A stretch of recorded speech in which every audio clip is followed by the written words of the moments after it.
Halo semua, selamat datang di Dapur Gulapedia. Jadi karena di postingan brownies tiramisu kemarin banyak yang nanya gimana cara buat ladyfinger. Jadi untuk kali ini aku akan share gimana cara buat ladyfinger yang memang kalau beli jadi harganya lumayan mahal. Padahal kalau kita buat sendiri cara buatnya mudah, bahan-bahannya juga nggak ribet dan nggak susah dicari. Dan untuk resep yang aku share kali ini, hasilnya menurutku lebih kokoh dan nggak riskan untuk bleber kayak lidah kucing. Nah, untuk cara buatnya, kamu tinggal pisahkan kuning dan putih telur. Pastikan di putih telurnya nggak ada kuning telur yang tercampur atau tersisa ya.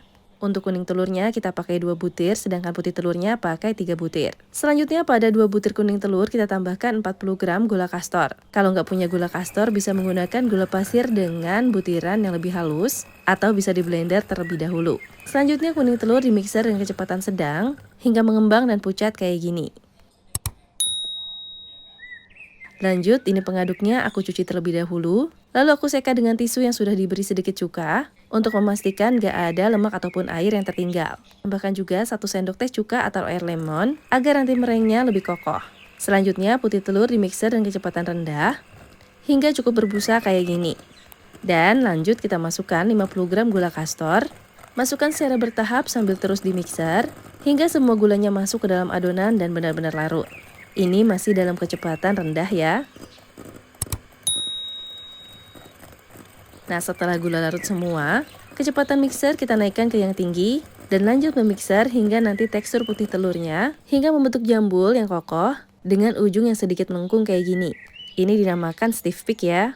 Selanjutnya adonan kuning telur tinggal dicampurkan dengan adonan putih telur, lalu diaduk rata menggunakan teknik folding atau teknik aduk lipat. Aduk secara perlahan dari dasar bowl ke atas hingga semua bahan-bahan dapat tercampur rata.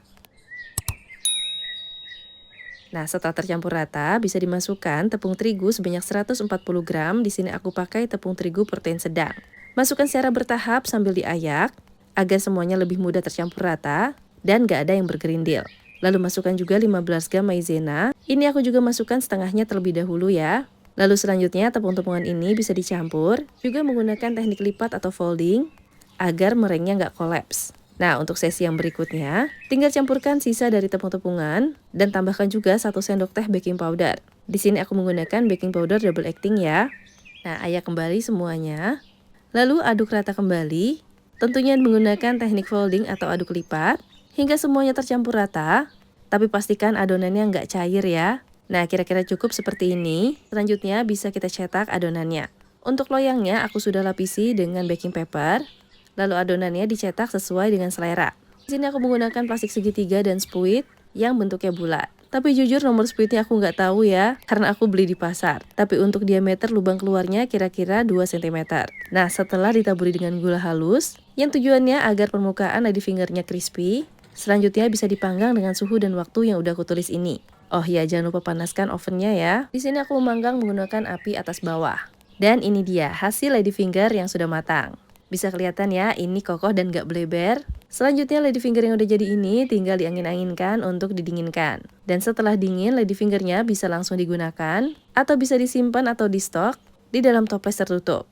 Nah, kira-kira seperti ini hasilnya ya. Bisa dilihat kalau ladyfingernya matang sempurna, dan ukurannya pun lumayan tebal. Untuk teksturnya sendiri, bagian luarnya ini cukup keras atau renyah, sedangkan bagian dalamnya spongy lembut kayak gini. Nah, aku juga punya yang ukurannya lebih kecil, dimana terlihat kalau warnanya lebih coklat ya. Nah, yang kecil ini teksturnya lebih crispy. Jadi untuk memanggangnya, teman-teman bisa sesuaikan dengan selera ya. Kalau ingin lebih crispy lagi, bisa memanggangnya lebih lama. Dan untuk penggunaan ladyfingernya pada tiramisu, ini tinggal dicelupkan pada larutan kopi atau espresso. Celupkan sebentar aja biar nggak terlalu lembek hasilnya. Nah, gimana? Gampang kan buat ladyfinger? Jadi yuk coba di rumah. Terima kasih telah menonton, semoga bermanfaat.